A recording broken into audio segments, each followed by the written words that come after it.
시청자 여러분 안녕하십니까. 지금부터 저는 편의 한번 시작하겠습니다. 자, 이제 MBC가 이제 추석 명절을 이제 추석 때가 되면 이제 방송사들도 여론조사를 하죠, 종종. 예. 자, 여론조사를 했는데 여기는 이제 코리아 리서치에 의뢰해서 여론조사를 했습니다. 코리아 리서치도 굉장히 큰 여론조사 기관 중에 하나이고요.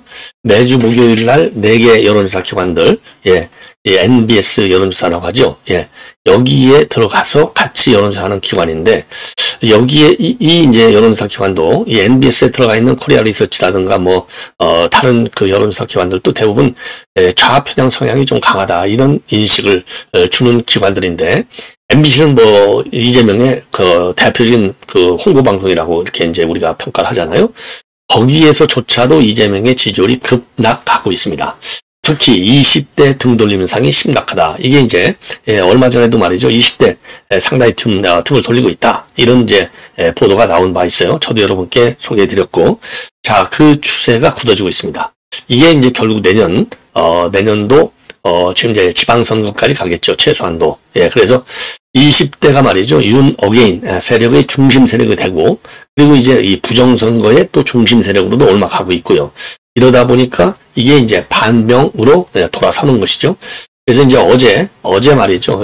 그 개천절에도 불구하고 서울 시내 곳곳에 우리 자유우파 그 시민들이 나와서 집회를 가졌는데, 어제 집회에 다녀온 분들 얘기를 들어봐도 과거 박근혜 전 대통령 탄핵 때라든가 조국 때하고는 다른 모습 중에 하나가 20대의 집회 참가가 너무나 눈에 띄게 많아졌더라, 이런 얘기를 하고 있거든요. 그렇기 때문에 20대의 지금 이 반명, 이 성향이 내년 지방선거에도 상당한 여권에게는 타격이 될 것이다, 이렇게 보여집니다. 자, 그러면 20대가 왜 등을 돌리고 있느냐? 한마디로 얘기하면 모든 건 다 폭주에서 시작해서 폭주로 끝나잖아요. 예. 더군다나 이 폭주에서 시작해서 폭주로 끝나는 데다가 최근 들어서 말이죠. 검찰개혁과 그 다음에 법원개혁, 검찰과 법원의 사법부의 개혁. 여기에 김현지 미스터리. 그리고 여기에 또 이제 바로 이제 어제서부터 본격화되고 있는 48시간의 미스터리, 이런 것들이 전부 영향을 주지 않을까, 이렇게 판단이 돼요. 자, 그러다 보니까 제가 여러분께 항상 거의 말이죠. 빠짐없이 소개해드리는 조선일보 논설실장 박정훈 기자의 칼럼. 오늘은요, 이 박정훈 칼럼인데 국회의의 측근 사생활. 예, 그래서 이 변호인들이 공직을 10여 개 이상 싹 다 차지하고 있지 않습니까? 심지어 유엔 대사라고 하는 굉장히 중책까지도 외교의 외자도 한 번도 발도 들어보지 않은 사람을 갖다가 앉혀서 난리가 난 적이 있었죠. 예, 그래서 이게 이제 굉장히 큰 논란이 되고 있다. 예, 그리고 정권의 운명을 가릴 것이다. 더군다나 이러한 상황에서 말이죠. 지금 현재 이번 트럼프 대통령이 서울에 오면 이재명이도 안 만나고 바로 간다, 이런 지금 논란이지 않습니까? 이재명이도 안 만나고 바로 간다. 자, 그런데 이제 오늘 또 추가적으로 나오는 걸 보면은요. 예. 지금 이제 미중 정상회담은 얘기하지만 이건 이제 보도가 지금 왔다 갔다 합니다. 이재명을 잠깐 만나고 가고, 그리고 이제 시진핑은 확실하게 만나고요. 자, 근데 이제 어제까지만 하더라도, 예, 이재명이도 못 만난다, 안 만난다, 이렇게 돼 있는데, 이재명은 또 만나고 간다, 이런 보도가 일부에서는 또 나오고 있어요. 자, 그래서 지금 트럼프, 이 당일치기 방안이 상당한 또 논란을 야기하고 있고요. 자, 그러다 보니까 여권에서는요, 에이펙 대신에 김정은 이벤트 가능성이 있다. 그동안에는요, 김정은 가능성 별로 없다. 그러다가 이재명이도 안 만나고 간다. 그러니까 김정은 가능성은 있어. 요렇게 또 치고 나오는 상황이 되겠습니다. 예. 자, 그래서 말이죠. 예. 자, 그래서 여러분들께 말이죠. 지금 말씀을 드리는 겁니다. 과연 김정은이가 오느냐 안 오느냐? 예. 이게 이제 얘기가 되는 것이죠. 자, 그래서 말이죠. 요 관련 내용을 여러분께 자세하게 말씀을 좀 드리겠습니다. 자, 그러면요. 지금 이제 이 MBC가 코리아 리서치에서 의뢰해가지고 1일, 2일 이틀간 조사한 내용이 되겠는데, 지난달보다 무려 4포인트가 하락해서 59%로 내려갔습니다. 그리고 민주당 지지율도 4%가 떨어졌어요. 국민인 지지율이 올라가고 있습니다. 예, 그래서 긍정평가율은 59, 그리고 부정평가율이 33. 예. 자, 그리고요, 그럼 긍정평가 뭐 때문에 잘하느냐? 추진력과 실행력, 그리고 경제와 민생, 그 다음에 소통, 이렇게 순서로 되어 있어요. 예, 32%가 추진력과 실행력. 야, 이 추진력과 실행력이 과연 이게 제대로 된 자유민주주의 원칙에 입각한 그런 추진력과 실행력인지 반문하지 않을 수 없습니다. 예. 그 다음에 부정평가는요, 이 이유가 뭐냐? 독단적이고 일방적이다. 이게 이제 부정평가. 우리도 이제 제일 비판하는 점이 바로 독단과 일방이잖아요. 독단과 일방에서 온갖 악법들이 지금 제조되고 있고 사법개혁과 검찰개혁을 밀어붙이고 있는 이런 상황 아니겠습니까? 그러니까 민주당도 같이 빠지는 거예요. 그래서 30%, 그 다음에 29%가 별도의 항목 검찰과 사법개혁, 그리고 15%가 과도한 복지와 민생 지원, 그리고 정당 지지도는요, 민주당이 44%, 국민의힘이 27%, 그리고 조국당과 개혁신당이 각각 4%로 되어 있습니다. 예, 그래서 민주당도 하락하고 있어요. 4%가. 그리고 국민의힘은 5%가 올라가고 있습니다. 여러분들 뭐 코리아 리서치는요, 잘 아시다시피 이 전화 면접이고요. 응답률이 그래도 좀 높네요. 13.9%. 예, 그리고 이제 신뢰 수준은 95%에서 플러스 마이너스 3.1%가 되겠습니다. 예. 그래서 전국 남녀 1000명, 10월 1일하고 2일이 되겠습니다. 예. 자, 그래서 지금 이제 이재명 지지율이 이렇게 쭉쭉 빠지고 있는데, 여기에서 이제 지금 이제 여권에서는 우려스러운 점이죠. 우리 쪽에서는 참 다행스러운 측면이 된다. 이렇게 볼 수가 있는데요. 20대 부정평가가 압도적으로 지금 높아지고 있다. 그 이유는 정부 여당이 개혁이라는 이름으로 밀어붙이고 있는 검찰청 폐지, 그리고 이 사법부 개혁, 내란 전담대표 설치, 여기에 반대한다는 응답이 20대의 경우에는 절반을 넘어요. 여기에 이제 근본적으로 관세 협상, 이것 때문에 전반적으로 지금 현재 이재명에 대한 이 반감, 이게 굉장히 크게 차이가 나는 겁니다. 자, 그래서 20대 입장에서는 지금 취업난이 상당히 크다고 그래요. 그리고 이제 소득에 대한 불안의식, 이것도 굉장히 강하다고 합니다. 그런데 지금 이 민생하고는 진짜 거리가 먼 사법개혁, 검찰개혁, 이게 전부 이재명의 방탄으로 연결되는 건데, 이러니까 이 20대의 애로사항, 20대의 민원사항, 이거를 지금 완전히 등을 돌리고 있는 걸로 보일 수밖에 없지 않습니까? 그러니까 지금 이제 20대들이 등을 돌리는 겁니다. 20대들이 등을 돌려요. 예. 자, 그래서 말이죠. 이걸 보면은 예를 들어서 지금 지난 9월 29일에서 9월 30일 날 갤럽에서 여론조사를 돌렸더니 긍정평가 58, 그러니까 MBC 코리아 리서치하고 비슷해요. 59니까. 예. 부정평가도 35, 이게 비슷한데 20대 이하의 경우에는요, 잘못하고 있다라고 하는 부정평가가 45%나 높아요. 그러니까 이제 일반 국민들은 35%가 부정평가인데 20대는 45%로 10%나 높아요. 그리고 긍정평가가 불과 40%밖에 안 돼요. 일반 국민은 몇 프로냐? 58%. 무려 18%나 긍정평가가 20대에서는 떨어집니다. 예. 그리고 이건 이제 지난 9월 말 여론조사인데요, 갤럽. 나머지 전 연령대는 긍정평가가 높아요. 20대에서만 이렇게 떨어지는 겁니다. 그리고 이제 NBS에서도 보더라도 말이죠. NBS도 보더라도 긍정평가가 57, 부정평가가 34인데, 예, 지난 목요일 날이죠. 2일 날. 여기인데 20대의 경우에는 NBS에서 39. 그러니까 이제 18%나 떨어지며 부정평가는 44, 10%나 높습니다. 예. 그리고 지금 이제 민주당 지지율도 NBS 41%인데 비해서 20대는 24%, 17%나 떨어져요. 국민의힘이 지지율이 22%인데 전국 국민이, 예, 20대의 경우는 21%입니다. 그리고 지지하는 정당이 없다가 45%나 돼요. 그러니까 20대 절반이 지지하는 정당이 없다는 겁니다. 이건 굉장히 심각한 무관심층으로 남는 거. 이건 이제 정치의 위기죠. 바로. 자, 그리고 또 20대는 또 왜 싫어하느냐? 지금 이제 이 개딸들은 내란 척결 세도, 내란 세력 척결에 집중하고 있잖아요. 이념 문제. 지금 민생하고 하나도 관계없는 개딸 강성 지지층하고 그다음에 노조 정책만 쏟아내는 거예요. 그러니까 20대는 지금 소득도 불안정하지, 취업도 안 되지, 내 집 마련하려니까 이거 뭐 도저히 불가능하지, 이러니까 안 되는 겁니다. 더군다나요, 이 20대 청년층 고용률이 16개월 연속 하락 중에 있어요. 그래서 실질 소득 증가율이 연평균 1%대밖에 되지 않습니다. 예. 자, 그래서 이재명 정부와 민주당이 추진하고 있는 정년 연장, 그리고 연공 서열제 등이 20대 이해관계와 정면으로 충돌하기 때문에 청년들은 지금 분노하고 있다. 예, 청년들은 분노하고 있다. 이게 전문가들의 평가가 되겠습니다. 자, 그래서 지금 이 20대 그러니까 말이죠. 그야말로 이제 분야별로 보더라도요. 20대, 그러니까 조희대 대법원장의 사퇴에 대해서 52%가 반대하고 검찰청 폐지는 57%가 반대해요. 그리고 내란 전담 재포부에 대해서도 53%가 반대합니다. 그러니까 20대 절반 이상이 지금 검찰 사법개혁에 전부 반대를 하는 겁니다. 그러니까 여권의 의제 선택에 지금 20대가 전부 반대하고 있어요. 그리고 관세 협상에 대해서도 20대는 35%만 잘하고 있다고 51%가 부정평가. 부동산 정책도 20대는 58%가 반대하고 있습니다. 예.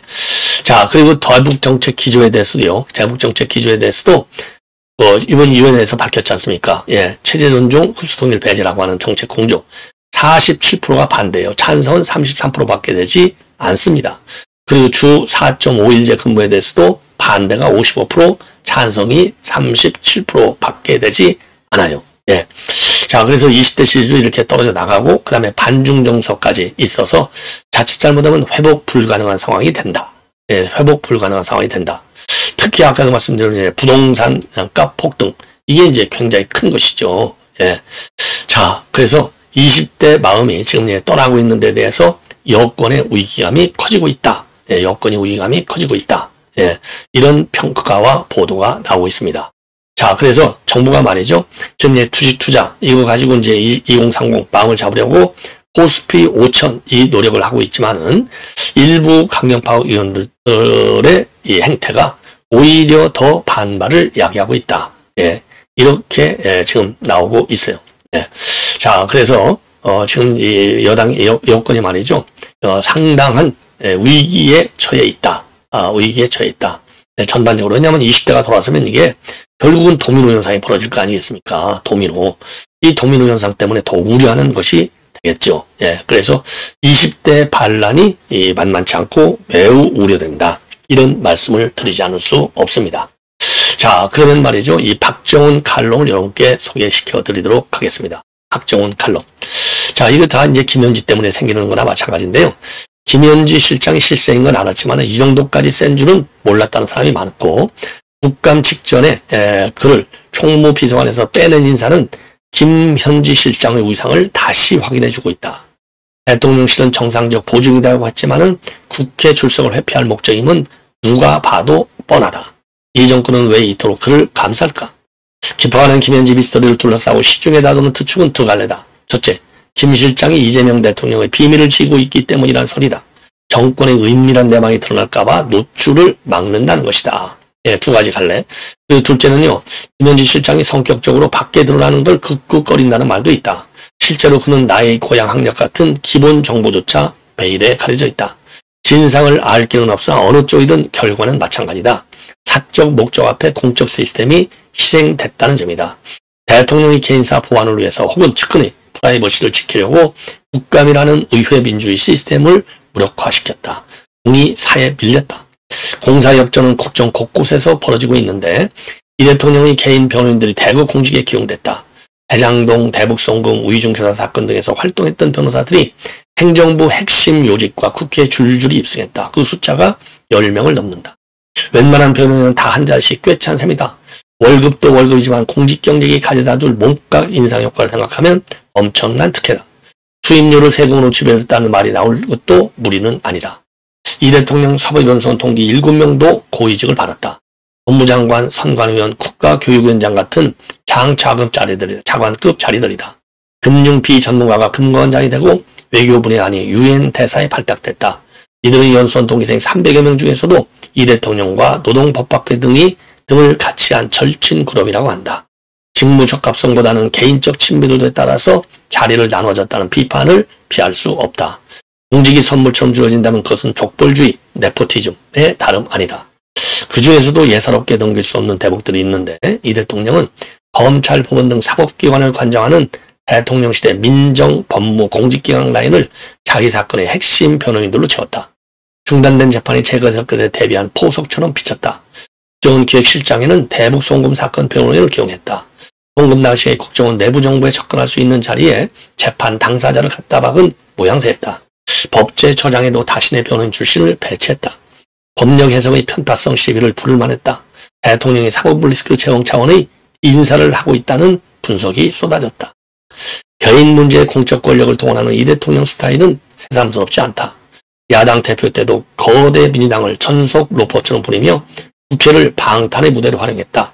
민주당은 대통령 사건을 수사하는 검사들을 줄줄이 탄핵 소추하고 법관 선출대 등을 내세우며 재판부를 압박했다. 의회 제도를 개인 방탄의 수단으로 활용했다. 정권을 잡자 국가 근간인 법제도까지 손대고 나섰다. 이 대통령이 세 사건에서 기소된 혐의인 형법상 배임죄를 완전 폐지하기로 했다. 보안 정도를 원했던 경제계 요구보다 몇 발짝 더 나아가 통 크게도 아예 없애겠다고 했다. 반격으로 치닫던 정권으로서는 의외였는데 그러면서도 정작 상법상 배임죄는 놔두겠다고 한다. 법안이 통과되면 이 대통령은 줄줄이 면소 처벌을 받을 가능성이 크다. 5천억 원 공공성실을 초래한 혐의의 대장동 백현동 재판, 1억여 원 세금 유용 혐의의 법인카드 재판 등이 사라지는 것이 된다. 대법원 유죄가 확정되면 선거법 사건은 이미 관련 법안이 국회 법사위를 통과했다. 이 대통령의 유죄 혐의였던 허위사실 공표증의 요건을 완화한 선거법 개정안이 언제라도 본회의 처리가 가능한 상태로 대기 중이다. 성남FC 사건 혐의인 제3자 뇌물죄도 공공이익이란 면책 조항을 추가하는 형법 개정안이 발의됐다. 이 법안들 역시 이 대통령 혐의를 소멸시키는 효과가 있다. 검사의 수사권을 박탈하겠다며 검찰청 폐지법을 초고속 처리했다. 검찰이 해체되면 이 대통령 재판이 재개됐을 때 수사 검사들이 공소를 유지하는 데 차질이 빚어질 수 있다. 대부분 정원을 늘려 자기 편 사람으로 채우겠다고도 한다. 의심의 눈초리로 보면 한도 끝도 없다. 1년의 법제도 개편이 대통령의 형사사건과 관련이 있다는 의혹이 꼬리를 문다. 예. 민주당이 박근혜 윤석열 대통령을 끌어내는 것이 권력 사유화 논리였다. 두 대통령의 권력을 사적으로 남용했다는 이유로 탄핵을 밀어붙였다. 이재명 정권은 공적 권한은 물론 국가 체제의 근간인 법률까지 사익에 맞춰 고치려 한다는 의혹을 받는다. 어느 쪽이 더 심각한 권력 사유화인가? 예. 여러분들 말이죠. 지금 이 권력 사유화, 이 방탄. 이게 이제 큰 틀에서 말이죠. 이게 국회의회 측근 사생활. 이 측근이 누구예요? 이게 이제 이 김현지라는 거예요. 이거. 예. 그러니까 비밀을 너무나 많이 알고 있기 때문에 아니면 김현지의 성격 때문에 이 두 가지고 그 다음에는 이제 공적 이 기구를 갖다가 개인 자기의 사시 동기들로 싹 다 채우는 거 중요 요직을 예 그리고 법률을 싹 다 뜯어고치는 거 그런 게 이제 검찰개혁과 사법부 개혁이잖아요. 이게 결국은 권력의 사유화 이게 과연 얼마만큼 이게 심각한 것이냐 문제 제기를 하고 있는 내용이 되겠습니다. 자 그래서 지금 당일치기 방안 이제 이것 때문에 지금 여권이 지금 난리가 났다. 그럴 수밖에 없죠. 예, 29일 하루 방한한다는 겁니다. 29일 하루 방한. 자, 그래서 제가 이제 어제 말이죠. 이 자료화면 이거 보시죠. 자, 우선요. 맨 먼저 26, 7일 날은 말레이시아 갑니다. 아세안 정상회담. 그리고 나서 27, 8일 날 1박 2일 일정, 2박 3일 일정. 이게 좀 오늘 보니까 이게 2박 3일로 또 바뀌어요. 미일 정상회담. 그 다음에 이제 우리 한국은요. 이게 여기서 2박 3일이 되면서 1박 2일이 아니고 여기 한국에 29일 날 당일치기로 온다. 지금 이거는 어제 매일경제신문에 보도했었는데 오늘 지금 조선일보 보도를 보면은요. 29일 당일치기 방안이랍니다. 당일치기 방안. 그래서 세계 유력 기업인들은 에이펙 비즈니스 서밋에만 참석하고 그리고 미중 정상회담을 갖고 바로 29일 날 출발해버린다는 겁니다. 자, 그래서 26일 아세안 정상, 27, 8, 9, 2박 3일 일본. 네, 일본에서 새 총리하고 이제 회담을 갖고 29일 날 넘어와서 바로 한국에 12시간 정도밖에 머물지 않는다는 겁니다.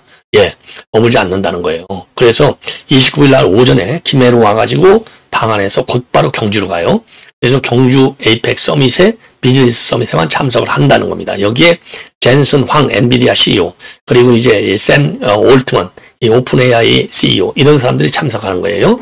그리고서 바로 미국으로 넘어간다는 겁니다. 예, 자 그래서 여기 에이펙 정상회담 말미에 하는 차기 의장국 임계식 시주석인데 그 여기에도 시주석도 여기 그러니까 에이펙 정상회담 여기에도 이제 안 오고 예 그리고 이제 대신 총리가 오겠죠.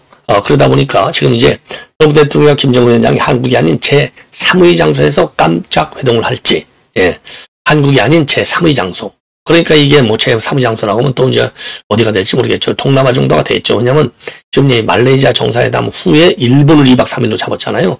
그러니까 일본을 하루 빼고 좀 이제 말레이시아에서 한국으로 오는 중간, 예를 들어서 베트남, 싱가포르, 뭐 얼마든지 많이 있죠. 예.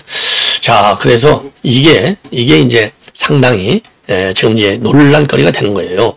예, 일체, 지금 안 만나고 간다?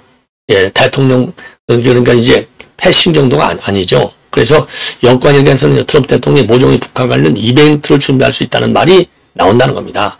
그동안에도 이제 만나고 싶다. 네, 이런 얘기를 많이 했지 않습니까? 그리고 지금 김정은이도 절반의 가능성은 열어놓고 있는 모습이에요. 그리고 우리 정부는 그동안에 불가능하다 했는데 이렇게 되니까 가능성도 있는 것 아니야? 왜냐하면 전에도 판문점에서 만났지 않습니까? 예. 자, 그래서 우리 정부는 말이죠. 지금 이게 오히려 그러면은 이 뭐라 그럴까요? 이재명이가 이 본인이 페이스메이커가 되는 게 아니냐 이런 기대를 하고 있지만은 지금 이렇게 본다면은 그 가능성도 매우 희박한 것이 아니냐. 예, 그야말로 미국하고 북한이 직접 다이렉트 접촉을 통해서 이루어지는 이 회담이 되겠다. 이렇게 보여지는 대목입니다. 자, 그리고 이제 오늘 말이죠. 오늘 오후 3시에 결국 이진수 위원장에 대한 체포 적부심 심사가 있게 됩니다. 예. 자, 그래서 체포 적부심 판사, 이 판사는 이현지 구속영장을 발부한 판사는 이현지 판사. 그렇죠? 그래서 이현지가 김현지를 살렸다. 이런 얘기까지 지금 나오고 있는데, 요 관련 내용은 별도로 또 방송을 해 드리도록 하겠습니다. 시청자 여러분 대단히 고맙습니다. 감사합니다.